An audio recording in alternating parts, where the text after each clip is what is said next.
Halda bizdə ilk öncə bax bəzi düsturlar var, hansı ki, mən yadınızdadırmı? Dedim ki, bunları mütləq əzbərdən bilməyimiz şərtdir. Bax, bunların biri hansıdır? Cərəyan şiddəti bərabərdir epsilon bölünsün R üstəgəl R.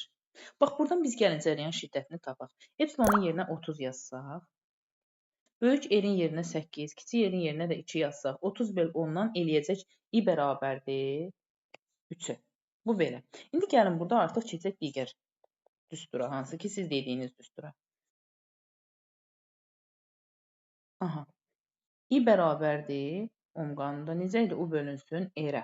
Buradan i-ni mən nə tapdım? 3 tapdım. I-ni silirəm, yerinə 3 yazıram.